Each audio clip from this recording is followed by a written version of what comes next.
ഇവിടെ ഇപ്പോൾ സംഭവിച്ചത് എന്താണെന്ന് നിങ്ങൾക്കെല്ലാം ബോധ്യമായി കാണുമെന്ന് ഞാൻ ആശിക്കുന്നു.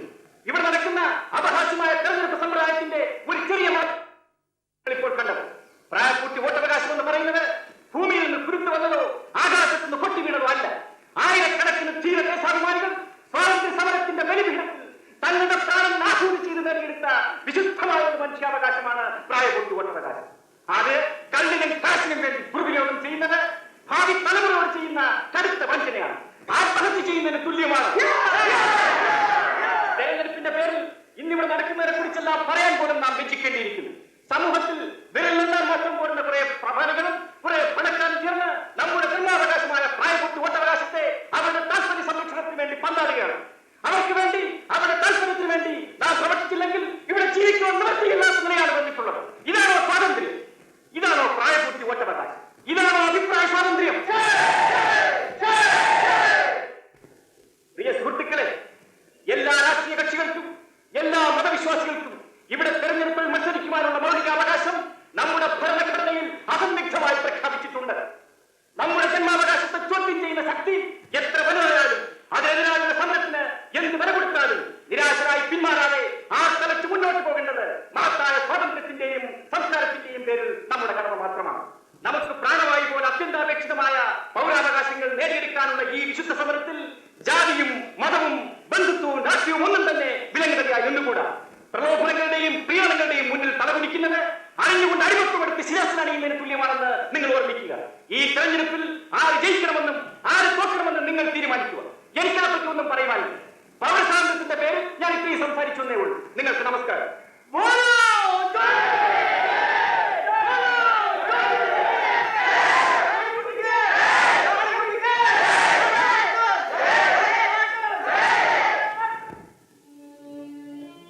അന്നേരം ഞാൻ അവിടെ ഇല്ലാതിരുന്ന അവന്മാരുടെ ഭാഗ്യം. ഇങ്ങനെ ഒരു സംഭവം ഉണ്ടായത് നമുക്ക് നല്ലതാണ്. പക്ഷെ നമുക്ക് ഇത്രയേറെ ബഹുജന പിന്തുണ ഉണ്ടെന്ന് എനിക്കിപ്പോഴാണ് മനസ്സിലായത്. എന്നാലും എനിക്കിത് സഹിക്കാനൊക്കുന്നില്ല. അതൊന്നും സാരമില്ല മറിയുന്നു. ജോണിയുടെ ശരീരത്തിൽ നിന്നും വീണ ഓരോ തുള്ളി ചോരയും 100 കണക്കിനുള്ള വോട്ടുകളായി മാറിക്കഴിഞ്ഞിരിക്കുന്നു. ഇനി നാം ജയിക്കുമെന്നുള്ളതിൽ യാതൊരു സംശയമില്ല. ജയിക്കുമെന്ന് പറഞ്ഞ് നമ്മളെല്ലാവരും കൂടി ഇവിടെ തന്നെ ഇരുന്നാൽ മതിയോ? നാളെ തെരഞ്ഞെടുപ്പല്ലേ? പറഞ്ഞോണം, നാളെ തെരഞ്ഞെടുപ്പാണ്. പണം എന്തുമാത്രം വേണ്ടി വരും സാറേ?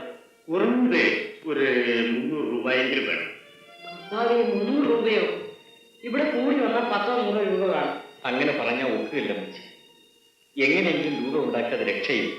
നാളത്തെ ദിവസം കൂടി ആളുകൾ പ്രവർത്തിക്കാതെ രക്ഷയില്ല. അല്ലെങ്കിൽ മുടക്കിന് കാശ് കൂടി നഷ്ടപ്പെട്ടേ. എങ്കിലൊരു കാര്യം ചെയ്യും, ഈ മാല കൊണ്ട് കൊടുത്ത് വിറ്റ് ബാക്കി കാശും. എങ്കിൽ എന്റെ മാല കൊടുക്കാൻ പറ്റി. വേണ്ട മോളെ, അതവിടെ കിടന്നു. അപ്പോൾ നമുക്ക് ഇറങ്ങാം. ഇന്ന് രാത്രി മുഴുവൻ നമ്മുടെ പ്രവർത്തകന്മാർ വാർഡിലുണ്ടായിരിക്കണം. വെളുപ്പാൻ കാലം മുതൽ ഓരോ വോട്ടേഴ്സിനെയും നമ്മുടെ പോളിംഗ് ബൂത്തിന് മുമ്പിൽ അണിനിർത്തുകയാണ് നമ്മുടെ പ്രവൃത്തി. ഇനി നമുക്ക് വിശ്രമമില്ല, നമുക്കിറങ്ങാം. വാ.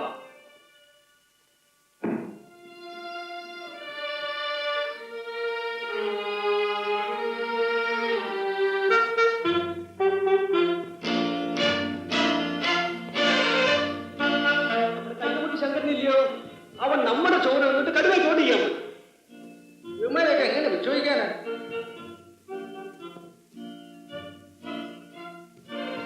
അടയാളം അറിയാമല്ലോ.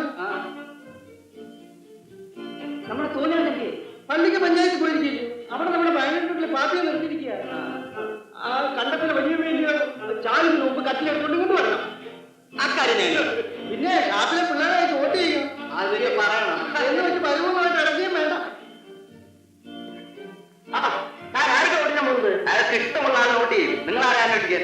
ഇല്ല, ഞങ്ങളുടെ പരാമർശിച്ചതാ. കൊടുത്തതുകൊണ്ട് തന്നെ കാണിച്ചത്. നിങ്ങൾ പറയണം.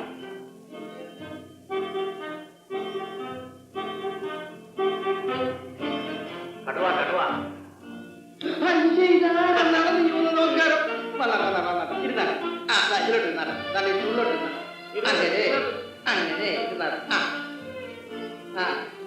മോന്റെ എഴുത്തൊക്കെ വരാറുണ്ടോ? പിന്നെ നമ്മുടെ അടയാളം എന്താണെന്ന് അറിയാമോ?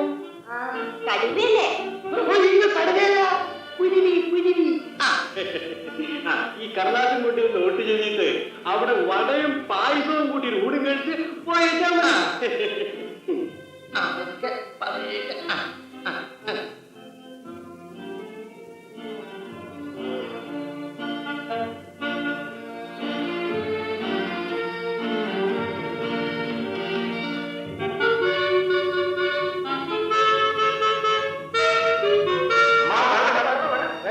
432.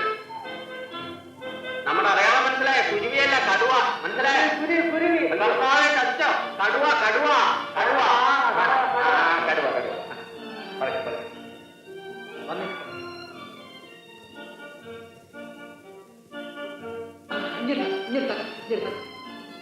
അല്ല നമ്മുടെ ചേനലില്ലേ വരുന്നത്?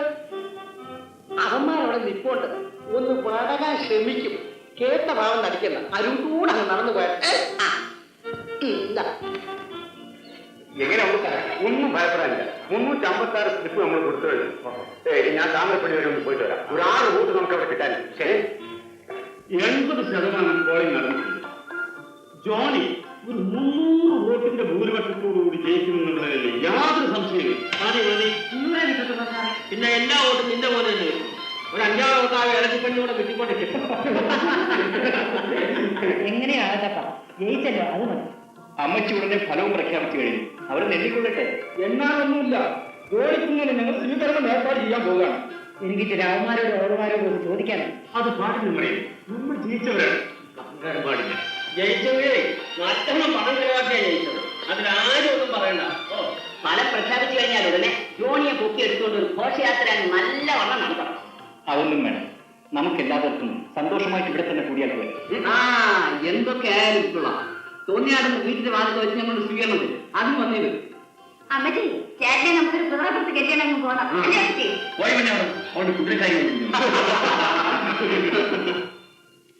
കടുവ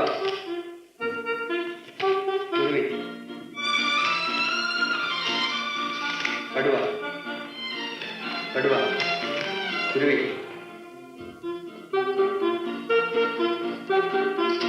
കടുവ കടുവ കുരുവി. ഒരു മാലയിൽ ഒന്നും നടക്കുന്നു. സാധാരണ മാല ഒന്നും കൊണ്ടുവന്നിട്ട് അത് ഞങ്ങൾ കാണിച്ചു. ജോണി കുഞ്ഞിനെ ഞങ്ങൾ ആനപ്പുറത്ത് കൊടുത്തു. ആന ഒന്ന് പോടോ. ജോണിക്കുഞ്ഞ് ജയിച്ചില്ലെങ്കിൽ മുടി വഴിച്ച് താഴത്ത് കൊടുത്ത് സന്യസിക്കാൻ പിന്നെ ഒരു ശല്യമില്ല. ഒന്ന് ചുമ്മാ ഇല്ലയോ കുടുംബം.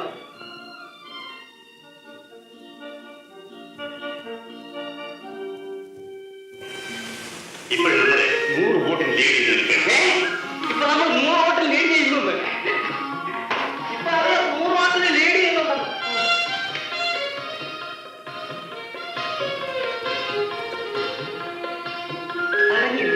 എങ്ങനെ വരക്കുന്നത് നമ്മുടെ ബാൻഡ് ചേർത്ത് വന്നത് ഇപ്പോഴേ 61. 7ാം വാർഡിൽ എം സാറാമ 661, CM ജോണി 680. 11 വോട്ടിന്റെ ഭൂരിപക്ഷത്തോടുകൂടി എം സാറാമ വിജയിച്ചിരിക്കുന്നു.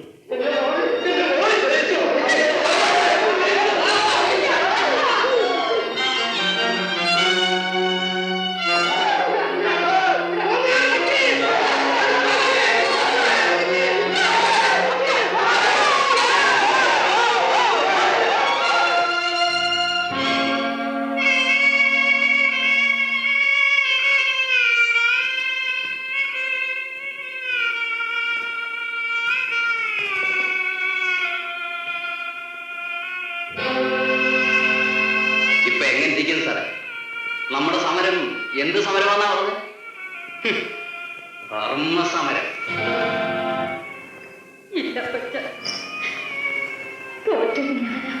ഭ്രാന്ത് പറയുന്നു. നീ ജയിച്ചു മോളെ. അതെന്റെ നാശത്തിന് അല്ല മോളെ, നമ്മുടെ മോക്ഷത്തിന്. നിന്നെ പഞ്ചായത്ത് പ്രസിഡന്റ് ആക്കാമെന്നാണ് അവര് പറയുന്നത്. വേലമ്മത്തായിയുടെ മകൾ ഇനി മുതൽ ഈ പഞ്ചായത്ത് ഭരിക്കാൻ പോവുകയാണ്. മോളെ, നമ്മൾ അപമാനിത്തവരുടെ മുമ്പിൽ കൂടി എനിക്കൊന്ന് തലയിൽ നിവർത്തി നടക്കണം മോളെ. നീ ഭാഗ്യവതിയാണ് മോളെ.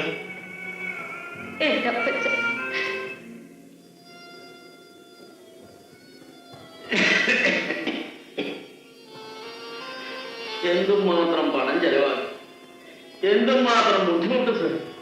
ഇനി എങ്ങനെ ആളുകളെ മുന്നിൽ നോക്കും? അങ്ങനെ ഒന്നും നോക്കാനുണ്ടോ? തെരഞ്ഞെടുപ്പല്ലേ, ആർക്കെങ്കിലും ഒരാളിലേക്ക് ജയിക്കണം. നമുക്ക് ഭയങ്കര ചതിവ് പറ്റിയോ. അപ്പോൾ നമ്മൾ ആരും തന്നെ അത് അറിഞ്ഞില്ല. നമ്മുടെ 200 വോട്ടേഴ്സിനെ തൂങ്ങിയെടുത്ത് തടഞ്ഞു നടന്നു. പോളിംഗിന്റെ സമയം കഴിഞ്ഞിട്ടാണ് അവരെ വിട്ടയച്ചത്. അത് മാത്രമല്ല, നമ്മുടെ കുറെ ആൾക്കാരുടെ വോട്ടുകൾ തോന്നിയാടന്റെ ആൾക്കാർ കയറി നേരത്തെ പിരിവിക്കുക. നമ്മുടെ ഓഫീസിൽ വന്ന് ചോറ് തിന്നിട്ട് പോയവരുടെ ആകെ ഇല ഞാൻ എണ്ണി നോക്കിയതാണ്. ആ ഇലയുടെ പകുതി വോട്ട് പോലും നമുക്ക് കിട്ടിയില്ല. നമ്മൾ ഊണും കഴിച്ചുകൊണ്ട് എതിരാളിക്ക് വോട്ട് ചെയ്തിട്ടു. അവനൊന്നും ഗതി പിടിക്കാൻ പോകുന്നില്ല. വയറിളക്കം പിടിച്ച് ചത്തുപോവുകയുള്ളൂ. ഇനി പറഞ്ഞിട്ട് എന്ത് കാര്യം? ധർമ്മം തോൽക്കുകയില്ലെന്നായിരുന്നു എന്റെ വിശ്വാസം. നമ്മുടെ ഒരു ധർമ്മസമരമായിരുന്നു. സാറേ, ഇനി ഇങ്ങനെ സാറിനെ പുരാണം പറഞ്ഞുകൊണ്ട് നിർത്താം. എനിക്കിന്റെ സർവാംഗം ചോദിക്കുന്നത് ധർമ്മസമരം പറഞ്ഞ് ചെറുക്കനെ കുളിപ്പിച്ച് കിടത്തി. എന്നിട്ട് ഇപ്പോഴും അത് തന്നെയാണ് പറയുന്നത്. ഇന്നത്തെ ഈ തെരഞ്ഞെടുപ്പിൽ സത്യത്തിനും ധർമ്മത്തിനും അർഹതയ്ക്കൊന്നും ഒരു വിലയുമില്ല സാർ. പണവും പ്രതാപവും ഉള്ളവർക്ക് എന്ത് അക്രമം കാണിച്ചും അവരുടെ കാര്യങ്ങൾ നേടിയെടുക്കും. തെരഞ്ഞെടുപ്പെന്ന് പേരേ ഉള്ളൂ. എന്റെ മുകളിൽ പ്രഹസനം. അപ്പോൾ നമ്മൾ അതൊക്കെ അങ്ങോട്ട് അംഗീകരിച്ചു കൊടുക്കണോ ജോണി? അത് വേറെ കാര്യം. ഞാൻ സത്യം പറഞ്ഞു, അത്രേ ഉള്ളൂ. ശരിയാണ്, ജോണി പറഞ്ഞത് ശരിയാണ്. മോളെ, ചില കാപ്പി ഇടുന്നു. പഞ്ചസാര ഇല്ല മച്ചി.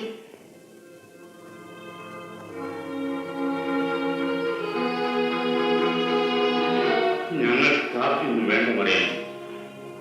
പിന്നെ കാണാം.